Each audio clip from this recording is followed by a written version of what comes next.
Witam serdecznie, kochani. Krypem Patryka Natoja.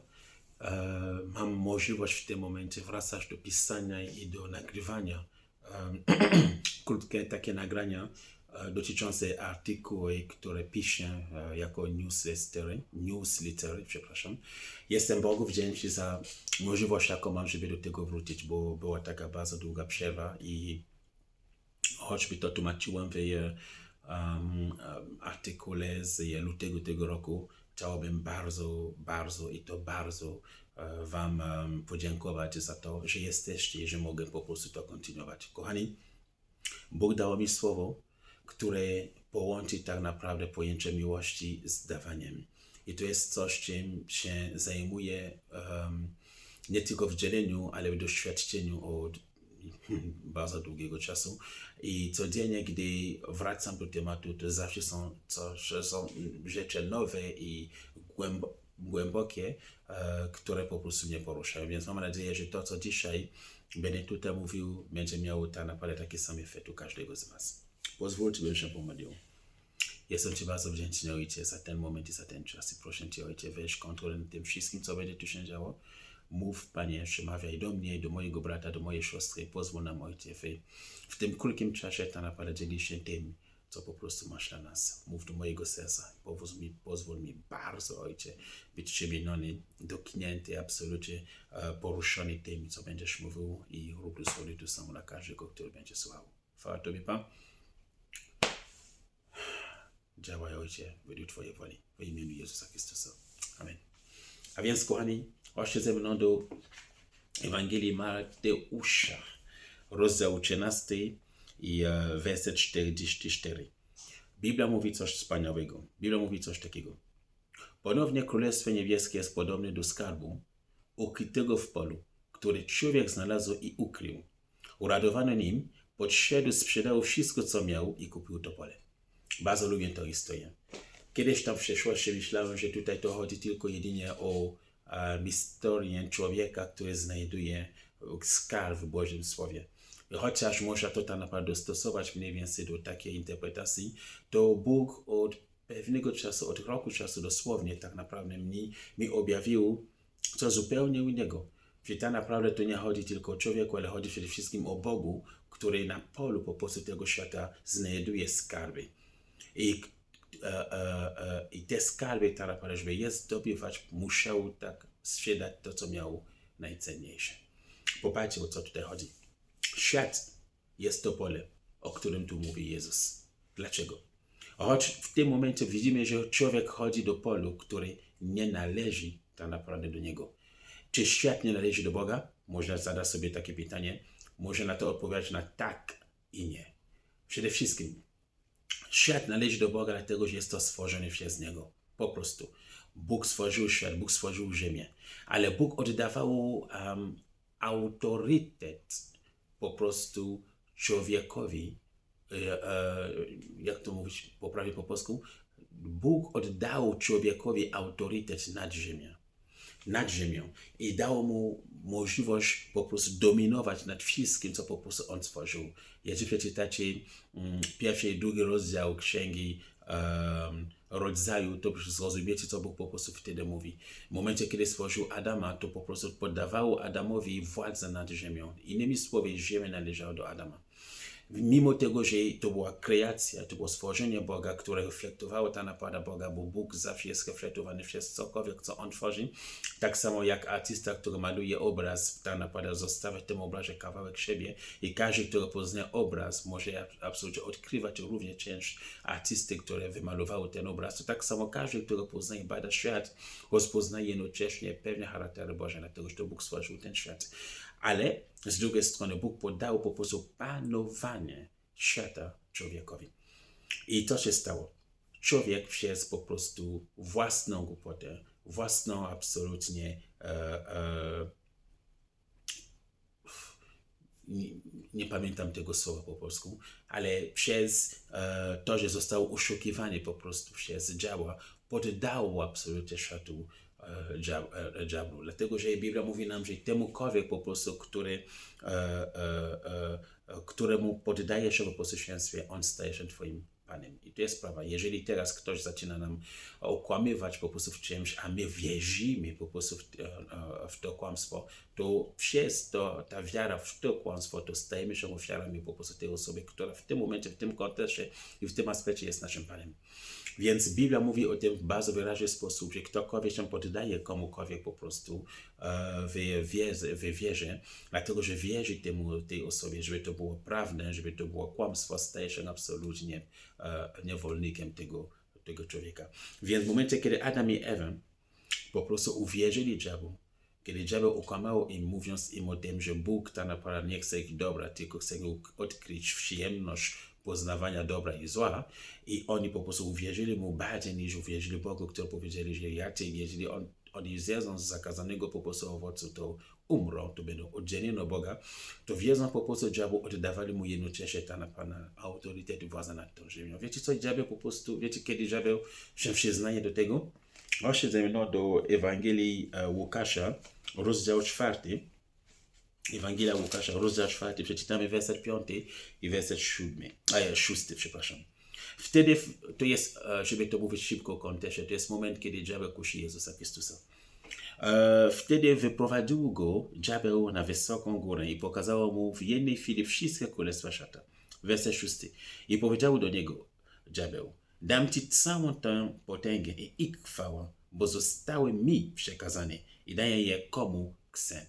Kiedy diabeł kusił Jezusa, to przyznaje się do tego, że ta napada, to wszystko zostało mu przekazane. I w jaki sposób? Przez po prostu oszustwo.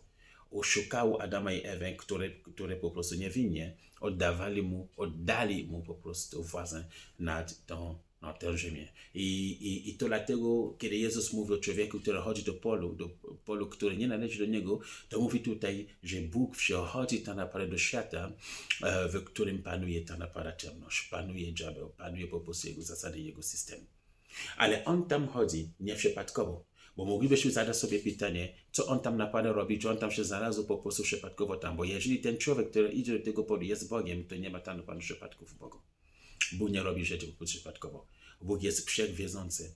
On absolutnie widzi rzeczy, zanim nawet te rzeczy się po prostu dzieją. On znał nas, zanim my zostaliśmy stworzeni, dał nam przeznaczenie, zanim my po prostu zostaliśmy stworzeni w łonie naszych matek.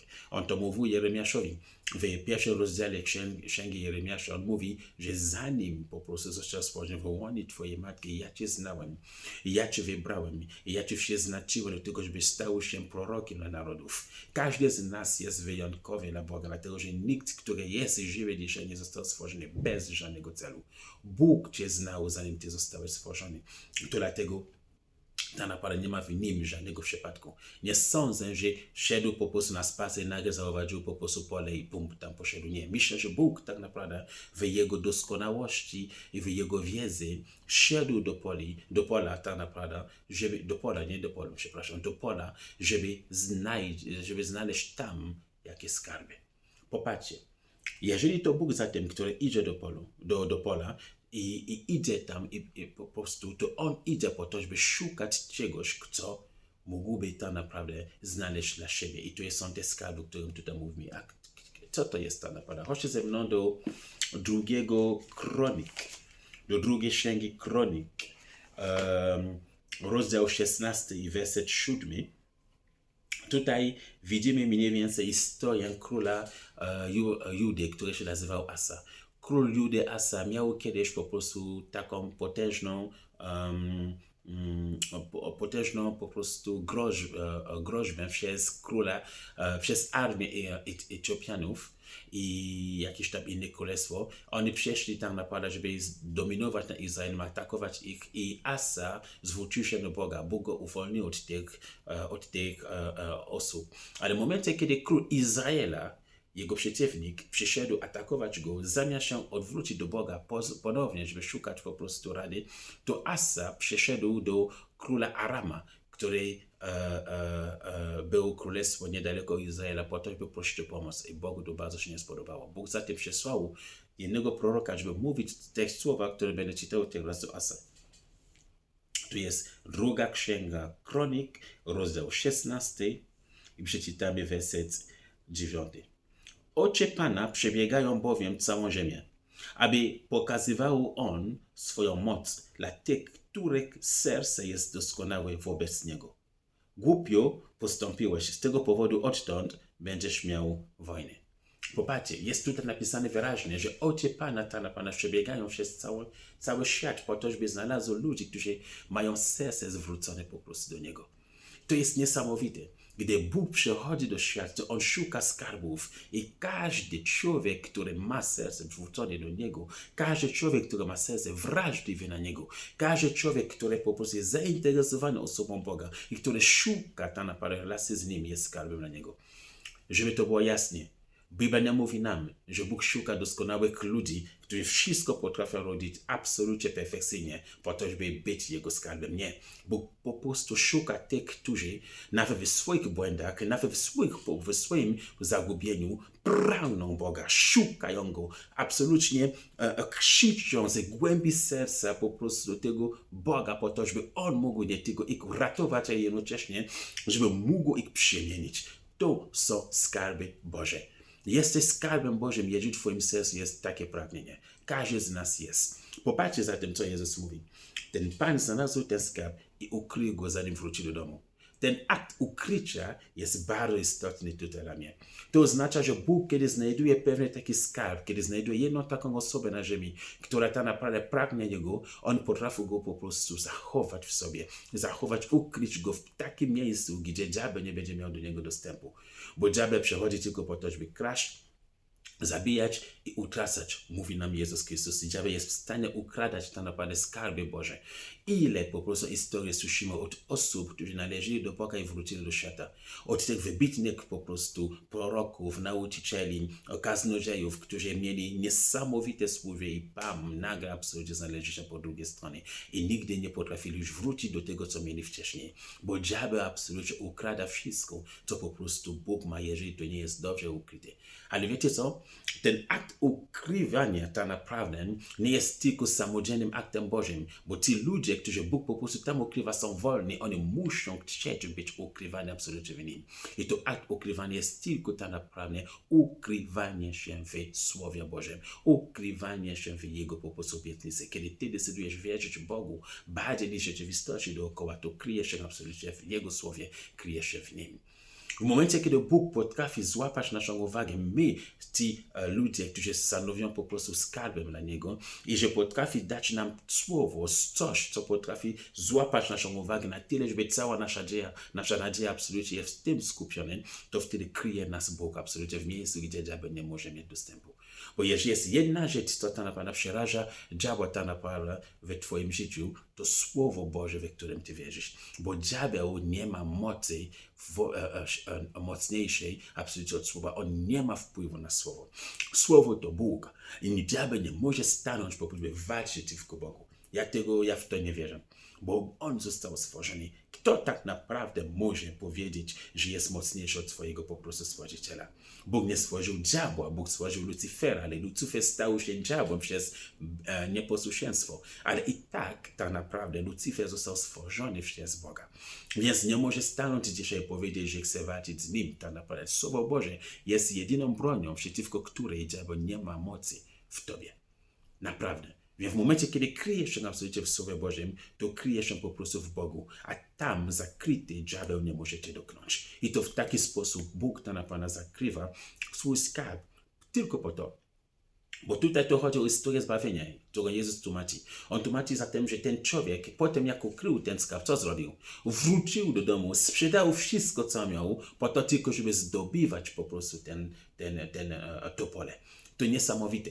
To w momencie, kiedy człowiek jest w ciemności, kiedy świat był jeszcze w ciemności, kiedy świat był absolutnie zagubiony, gdy Bóg znalazł ludzi, którzy mieli dosyć wiary, aby ufać Mu, aby po prostu wziąć Jego Słowo tak dogłębnie do swojego serca i pozwolić, aby to Słowo wydało życie, plon i życie absolutnie w nich, to Bóg mógł zatem dać im największe poświęcenie historii po prostu życia, po to, żeby oni byli uwolnieni z ciemności. Wiecie, co zrobił Bóg? Oddał własnego Syna. Wrócił, oddał własnego Syna. Wiecie co?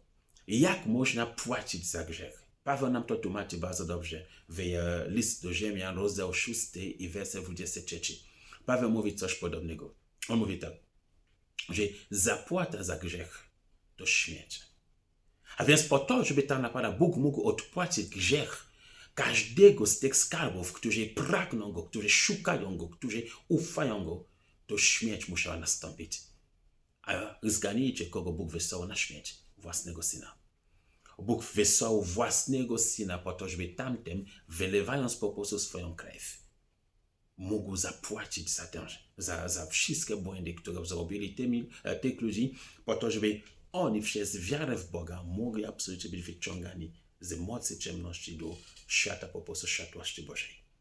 To niesamowity obraz miłości Bożej. I to tutaj, popatrzcie, Bóg nie trzyma się tylko w tym, że kocha, ale pokazuje i udowadnia nam po prostu to miłość jest dawanie. On dał po prostu ludzkości to, co miało najcenniejszego, własnego Syna. Ktokolwiek mówi, że kocha, musi nauczyć się jednej rzeczy. Nie da się kochać bez dawania. Jeżeli jesteś absolutnie osobą, która jest wypełniona miłością Bożą, nie jesteś absolutnie w stanie kochać bez dawania. Jeżeli miłość Boża mieszka w tobie, to ucz się tego, że Bóg jako przykładowy tak naprawdę w tym aspekcie człowiekiem, albo w tym aspekcie po prostu istotą, to On daje w momencie, kiedy kocha. On dał to, co miało najcenniejszego, Jego własnego Syna. I za każdym razem, gdy będziesz w stanie poświęcić całkowicie dla Jego chwały, uwierz mi, On to zrozumie. On to będzie wiedział. I to nie jest tak naprawdę coś strasznego do zrobienia. To tak naprawdę jest tylko aktem miłości, który zawsze odpłaca. Syn zwrócił zmarłych. Syn zmartwychwstał. A wszystko, co tak naprawdę daje dla chwały Bożej, zmartwychwstanie jednocześnie. W tym Cię chcę zachęcić dzisiaj.